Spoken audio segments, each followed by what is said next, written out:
Price lot எல்லாருக்கும் சோத்திரம். பிரியமானவர்களே, இந்த ஜீசஸ் சைட்டு கால் யூடியூப் சேனல் வழியாக பார்க்குறேன் சகோதர சகோதரிகளுக்காக கர்த்தரை சோத்திரிக்கிறேன். இந்நாளிலே ஒரு சங்கீதம் 50ஆம் அதிகாரத்தில் நம்ம பார்க்க போகிறோம். இந்த வசனம் நான் யோசிச்சுட்டே இருக்கேன், இன்றைக்கி என்ன ஆண்டவரை வீடியோ போடுறது அப்படின்னு சொல்லி கேட்கும்பொழுது இந்த வசனத்தை ஆண்டவர் என் உள்ளத்தில் போட்டார். பிரியமானவர்களே, இந்த வசனத்துக்கு ஏற்ற காலத்திலே தான் நாம் இருக்கிறோம் என்பதை நீங்கள் அறிய வேண்டும். ஆபத்து காலத்தில் என்னை நோக்கி கூப்பிடு, நான் உன்னை விடுவிப்பேன், நீ என்னை மகிமைப்படுத்துவாய். ஏன் இந்த வார்த்தை சொன்னார்? ஆபத்தே வராதுன்னு சொன்னாரா? ஆபத்தே இருக்கவே இருக்காது அப்படின்னு சொன்னாரா? அப்படி இல்லை, ஆபத்து வரும். அதனால தான் ஆபத்து காலத்தில் என்னை நோக்கி கூப்பிடு, நான் உன்னை விடுவிப்பேன், நீ என்னை மகிமைப்படுத்துவானா? அப்போது விடுவித்த பிறகு தான் மகிமைப்படுத்த முடியும். விடுவிக்காவிட்டால் மகிமைப்படுத்த முடியாது. அதுக்கான அது பாத்திரமும் இல்லை, அதுக்கான அது வார்த்தையும் அல்ல. பிரியமானவர்களே, இனி நாளையிலே ஆபத்து காலத்தில் ஏகப்பட்ட ஜனங்கள் ஆபத்தான ஒரு வழியிலே ஒரு நபர்கிட்ட ஒரு ஜனத்துக்கிட்ட அகப்பட்டு கொண்டிருக்கிறார்கள். அவர்களுக்கு சொல்லுகிறார், ஆபத்து காலத்தில் என்னை நோக்கி கூப்பிடு, நான் உன்னை விடுவிப்பேன் என்று. எப்படி சிஸ்டம் மாட்டிக்கிட்டு இருக்காங்க அப்படின்னு பார்த்தீங்கன்னா, இன்ஸ்டாகிராம் வழியாக மாட்டிக்கொண்டு இருக்கிறார்கள், ஃபேஸ்புக் வழியாக மாட்டிக்கொண்டிருக்கிறார்கள். இப்படி ஃபோன் மூலயமா, மெசேஜ் மூலயமா இப்படி இந்த வந்து ஒரு சாட்சி ஒன்று நான் கேட்டேன். சாட்சி என்ன அப்படின்னு பார்த்தீங்கன்னா, ஒரு தாயார் வந்து கிறிஸ்துவை ஏற்றுக்கொள்கிறாங்க.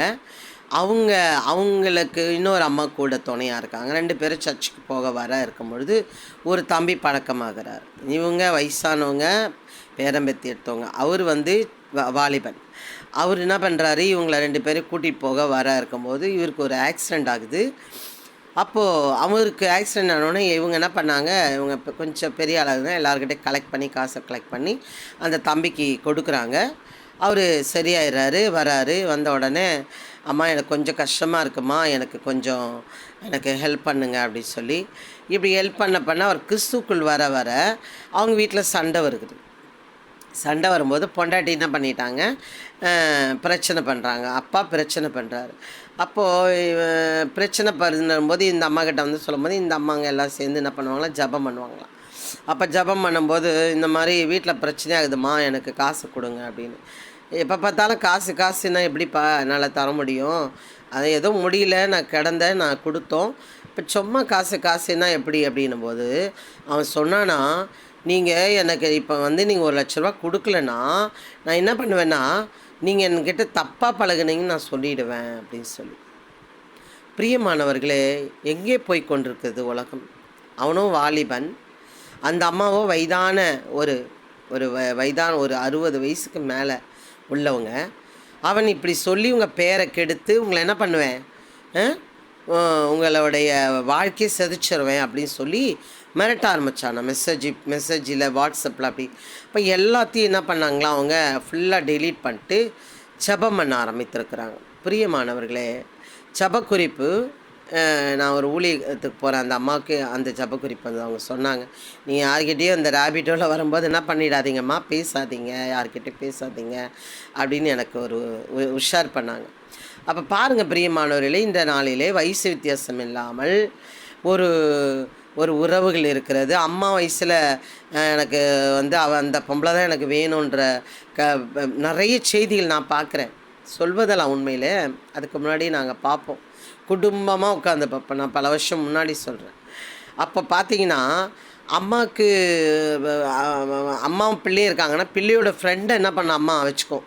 இப்படியேப்பட்ட காரியம், டீச்சரை ஸ்டூடெண்ட்டை வச்சுக்கிற காரியம், டீச்சரை ஸ்டூடெண்ட் கூட்டிகிட்டு ஓடுற காரியம், இப்படி நிறைய காரியங்கள். சரி, ஓகே. அதனால் வர ஆபத்துக்கள், பணம் கேட்டால் கொடுக்காத ஒரு ஆபத்துக்கள். பிரியமானவர்களே, இன்றைக்கு நிறைய ஆபத்து காலத்தில் தான் நம்ம வாழ்ந்து கொண்டிருக்கிறோம். ஏன்னு கேட்டிங்கன்னா, உலகத்தில் நம்ம வெளியே போயிட்டு வீட்டுக்கு வர்றது பெரிய விஷயமா இருக்குது, நம்ம படுத்து எழுந்துக்கிறது ஒரு பெரிய விஷயமா இருக்குது.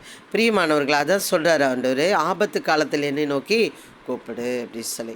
இன்றைக்கி கூப்பிடாததுனாலே நிறைய பேர் பாதிக்கப்பட்டு மரித்து கொண்டு இருக்கிறார்கள். பிரியமானவர்களே, இந்நாளிலே நம்ம கூட அவர்களுக்கு இப்படிப்பட்ட தேவன் ஒருவர் இருக்கிறார், ஆபத்து காலத்தில் நோக்கி கூப்பிட்டால் உன்னை கர்த்தர் காப்பாற்றுவார் நம்ம சொல்ல வேண்டிய இடத்துல இருக்கிறோம். ஒரு குழந்தை பாருங்கள், ஸ்கூலில் வந்து டீச்சர் கிறிஸ்டின் டீச்சர் அவங்க என்ன பண்ணாங்களாம், உனக்கு ஆபத்து காலத்தில் கர்த்தரை நோக்கி கூப்பிடு, அப்போ உன்னை விடுவிப்பார் என்ற வசனம் இருக்குமா, நீ என்ன பண்ணணும், உனக்கு ஏதோ ஒரு பிரச்சனைனா நீ கர்த்தரை நோக்கி கூப்பிடணும்னு சொல்லி அந்த குழந்தைங்களுக்கெல்லாம் சொல்லி கொடுத்துருக்காங்க.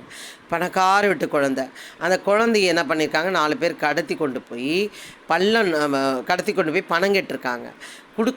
கொடுக்கலன்னும் பொழுது அந்த குழந்தைய என்ன பண்ணியிருக்காங்க, இந்த குழந்தைய நம்ம என்ன பண்ணக்கூடாது, விடக்கூடாது, அவங்ககிட்ட கொடுக்கக்கூடாதுன்னு சொல்லி பள்ளம் நோண்டி ஒரு பாக்ஸில் போட்டு புதைச்சிட்டு இவன் போயிட்டுருக்கிறான், ஓட்டுக்கிறானுங்க. ஒன்று அந்த இடத்துல கேபிள் டிவி ப்ராப்ளம்னு ஃபோன் பண்ணியிருக்காங்க. அந்த இடத்துல கேபிள் டிவி ரெடி பண்ண அந்த சகோதரர்கள் வந்தோடனே புதுசாக பள்ளம் நோண்டி புதைச்சிருக்கேன் என்னன்னு சொல்லி வேகமாக அதை நோண்டி அந்த குழந்தை வேண்டியிருக்கு பாருங்கள், அதை சொல்ல மறந்துட்டேன் பாருங்கள். அந்த குழந்தை சொல்லுதான், ஆண்டவரே நான் எங்கே இருக்கேன்னு எனக்கு தெரியல, ஆனால் ஆபத்து காலத்தில் என்னை நோக்கி கூப்பிடுன்னு எங்கள் டீச்சர் சொல்லி கொடுத்தாங்களே, அதனால் என்னை இப்போ ஒரு ஆபத்தில் இருக்கப்பா, என்னால் மூச்சே விட முடியலையே, என்னை காப்பாற்றுங்கப்பான்னு சொல்லி அந்த குழந்தை தான் பிரியமானவர்களே. அந்த ஜெபம் பண்ணி அந்த குழந்தை முடித்த உடனே இவங்க யாரோ அந்த கேபிள் டிவி அந்த ஒயரு அறந்து போனதை சரி பண்ண வந்த 2 நபர்கள் வேகமாக அந்த பள்ளத்தை தோண்டி எடுக்கும்பொழுது அந்த பாக்ஸில் அந்த குழந்தை இருந்ததான் பிரியமான. உடனே ஹாஸ்பிட்டல் கொண்டு போய் காப்பாற்றப்பட்டுச்சு. அதனால தான் இந்த வசனத்துக்கு ஜீவன் இருக்குது, இந்த வார்த்தைக்கு உயிர் இருக்கிறது என்று நிறைய பேர் அறியாததுனாலே சொல்லும் பொழுது கிறிஸ்தவர்களை அடிக்கிறவன் கொள்ளுகிறவர்களாகவும் இருக்கிறார்கள் பிரியமானவர்கள். அதே போல் நீங்கள் கூட ஏதோ ஒரு ஆபத்துக்குள்ள அந்த குழந்தைய தேவன் காப்பாற்றினாரா இல்லையா, அந்த வசனத்தை கேட்கும் பொழுது அதே போல் நீங்கள் கூட ஏதோ ஒரு ஆபத்துக்குள்ள நாச மோசங்களிலே ஏதோ ஒரு நபர்கிட்ட ஏதோ ஒரு குடும்பத்துக்கிட்ட இல்லைன்னா ஏதோ ஒரு ஒரு ஒரு வியாதிக்கிட்ட ஏதோ ஒரு சூனிய காரியங்கிட்ட ஏதோ ஒரு மந்திரவாதிக்கிட்ட ஏதோ ஒரு காரியத்தில் அகப்பட்டிருக்கிறீங்களா, அவர் சொல்லுகிறார், ஆபத்து காலத்தில் என்னை நோக்கி கூப்பிடு, நான் உன்னை விடுவிப்பே, நீ என்னை மகிமைப்படுத்துவாய். பிரியமானவர்களை, கண்டிப்பாக கர்த்தர் அவர் செய்ய வல்லவராக இருக்கிறார். அது கூட எப்படி நம்ம பார்க்கணும், அவர் சொல்கிறாரு, அவர் எப்படி இருக்கிறாராம், தேவன் நமக்கு அடைக்கலமும் பெலனும் ஆபத்து காலத்தில் அனுகூலமான துணையமானவர் ஆகையால் பூமி நிலை மாறி கூட போயிடுமா, மலைகள் நடுச்சமத்தில் சாய்ந்து போனாலும் அது ஜலங்கள் கொந்தளித்து பொங்கி அதன் பெருக்கினால் பர்வதங்கள், இதையும் படிச்சிடறேன், பொங்கி அதன் பெருக்கினால் பர்வதங்கள் அதிர்ந்தாலும் நாம் பயப்படும்.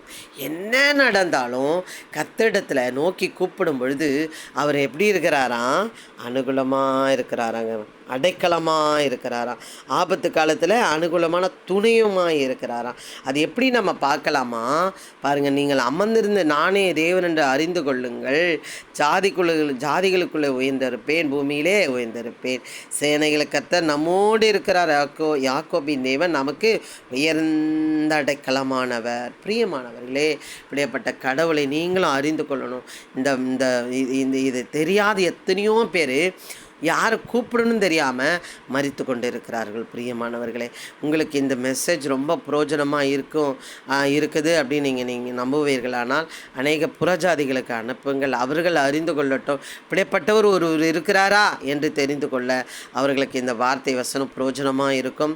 அதனால் நீங்கள் ஷேர் பண்ணுங்கள், சப்ஸ்கிரைப் பண்ணுங்கள், கமெண்ட் பண்ணுங்கள். நிறைய பேர் கமெண்ட் பண்ண மறந்துடுறீங்க, கமெண்ட் பண்ணுங்கள், தமிழில் கமெண்ட் பண்ணுங்கள், அது எனக்கு ரொம்ப பிரயோஜனமாக இருக்கும். ஏன்னா எனக்கு இங்கிலீஷ் தெரியாது, அதனால் தமிழில் நீங்கள் போடுங்கள். இன்னும் நான் எதிலெல்லாம் இன்னும் நல்ல இம்ப்ரூவ்மெண்ட் ஆகலாம் நீங்கள் சொல்லலாம், எதில் குறைகள் இருக்குமானால் நீங்கள் சொல்லலாம், தாராளமாக சகோதரி தான் நாங்கள் சொல்லலாம், தாராளமாக சொல்லுங்கள், அதை நான் திருத்த நான் கடமைப்பட்டிருக்கிறேன்.